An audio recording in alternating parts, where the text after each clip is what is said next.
Hey to the hey, what is happening, friends? It is JB. It's about that time. I miss you guys. I'm thinking about you, and I wanted to cut a video. So I've been going through some phenomenal growth-inducing activities, I guess one could say. And if you're watching this video, you probably saw the link I just shared about Powur successfully completing our third financing round of $1.1 million, which I'm really actually happy about because it's the first time I've ever raised a six-figure capital raise. So, you know, six-figure launches are cool, but I'll tell you, six-figure capital raises, man, they're even better. You want to know why they're better? Because all that money is going directed into a strategic game plan, and you've vested countless savvy, resourceful, skilled, and talented individuals into an idea concept.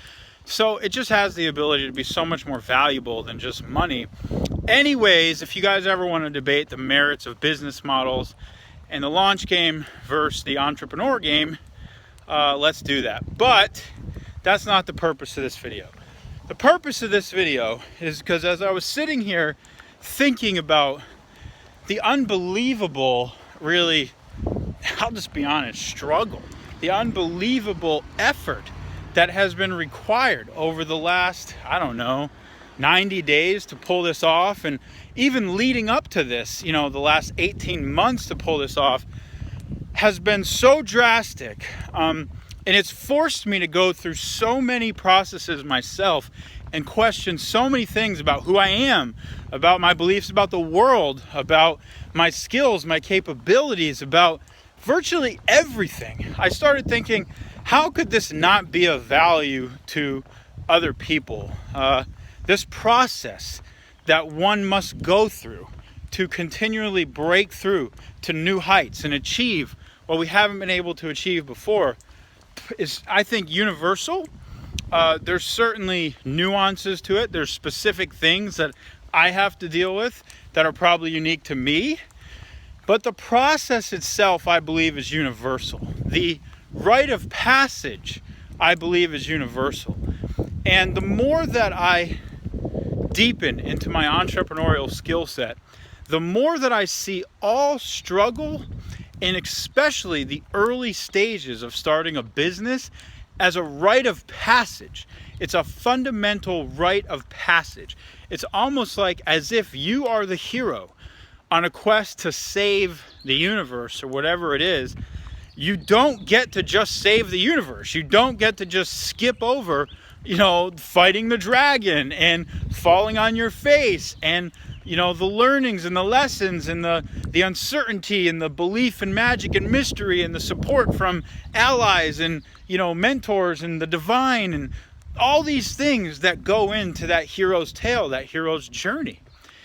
And if you really look at success that way, whereas success is sort of this, if not even success, but just achieving what fewer people achieve, right? If you truly want a life of total financial freedom, of happiness, of peace, of abundance, of deep wisdom, of amazing, healthy relationships, that's what everybody wants. But why does it seem like so few people achieve it? Why does it seem like it's so elusive, like it's so hard? Got home. If that's what everybody wants. And I would pose that it is that way for a reason, because achieving that is something so special, it's so rare, it's so potent, it's so valuable, that if the universe were to cheapen it by making it easy, then it would mean nothing. And because it does mean something, there's a rite of passage, there's a journey, there's a quest that one must go on to achieve these types of things.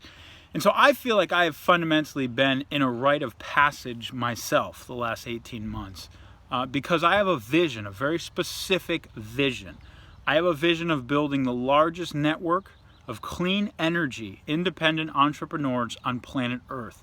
I have a vision of accelerating the adoption of sustainable energy globally. I have a vision of impacting millions of people, of making our dent on the universe, on this planet. I have a vision for creating an iconic, game-changing company a vision for transforming myself and helping to transform the world. These are not small visions, right? They're visions that, I mean, how could I be so ignorant, to think that, oh, how is that just going to happen? You know what I mean? That's not just going to happen. There's an incredible rite of passage that one must go through. If any of that's to occur, I have to be put through an effing test of epic proportions, to prove myself, to develop the strength, the skill, to become the good steward, the warrior, the magician, the good leader, the servant, in the face of God knows what uncertainty, what challenges, what impossibilities even, for a vision so unlikely and so bold and so difficult to come to fruition. How else is it supposed to be, ladies and gentlemen? I mean, what did we think we signed up for when we decided, I want to be a successful entrepreneur. I want to go out there and I want to create what few people can create in life. And I'm not going to put creations into your mouth. It's for you to decide what you create. And I do believe that there's a scale to this rite of passage, right? The bigger, the bolder, the more ambitious and crazy that your vision is, probably the bigger the rite of passage that you're going to have to go through if that's going to come to fruition. If your vision is just, I really want to make $1,000 a month and just pay for my rent or whatever it is, there's probably still a rite of passage there that's not just going to show up. It's not like somebody's just going to come out of the sky and say, oh, here you go, because, you thought about it. Nice. That's just not going to happen. There's still a rite of passage, but it's probably nowhere near the rite of passage of, the guy that says, well, I want to build the next electric vehicle and accelerate sustainable transportation. And Elon Musk had to go through a bit of a different rite of passage, which, by the way, if you have not read Elon's book, oh my God, go get his book, A Quest for a Fantastic Future by Tanya. Go get that book. It's unbelievable. If you want to hear about the rite of passage that man had to go through, he had to squander a $180 million fortune. His entire PayPal fortune, he sacrificed every penny. He was borrowing money from friends.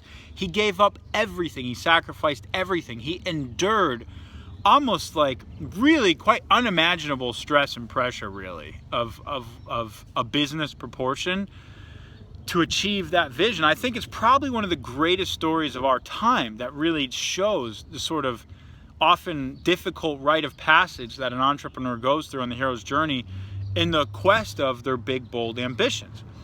And so my message for you today, reflecting on what it took for me to emerge on the other end of this financing round, and this is really a significant moment for our company. I mean, we just put an additional $1.1 million into the bank. It strengthened so much. We added 20 shareholders to the company that are all really talented. I mean, every time you go through something like this, it really up-levels an entire DNA and foundation of an organization, of a company. It opens up so many doors. So this was really significant for us.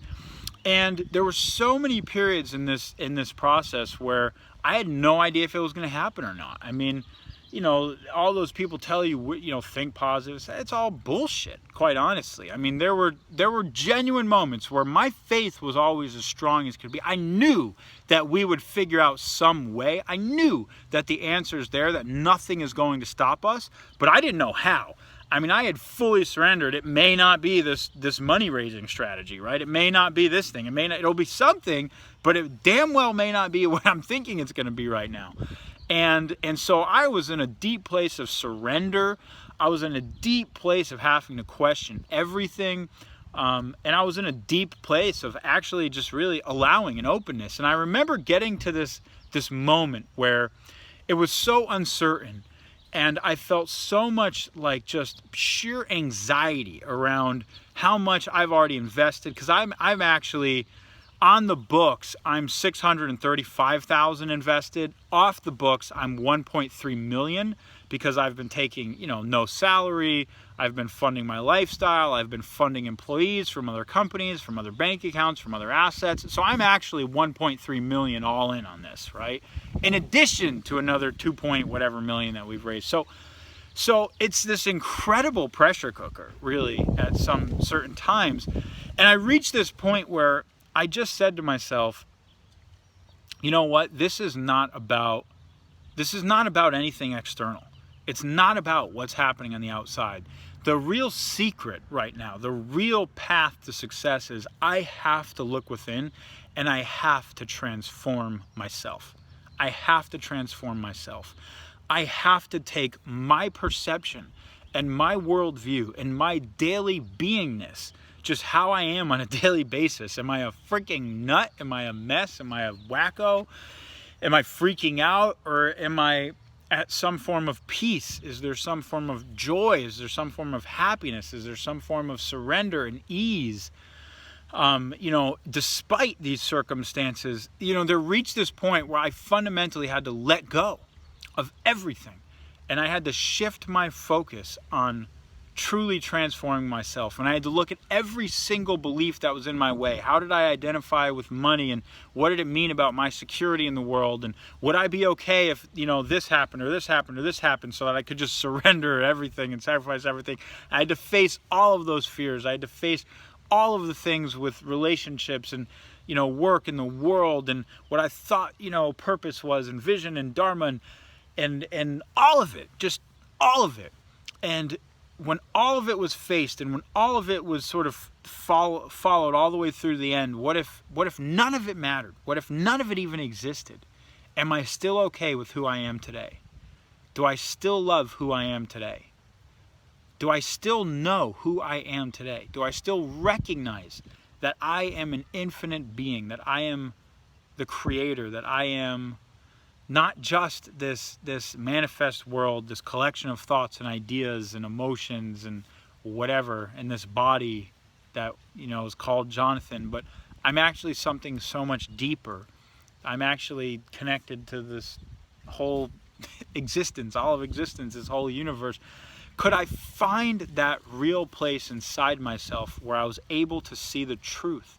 I was able to penetrate through the thick cloud of uncertainty and challenge and this and that, to really see the truth of who I am and who we all are, and the nature of things. It was truly not until that moment where I said, that is my number one.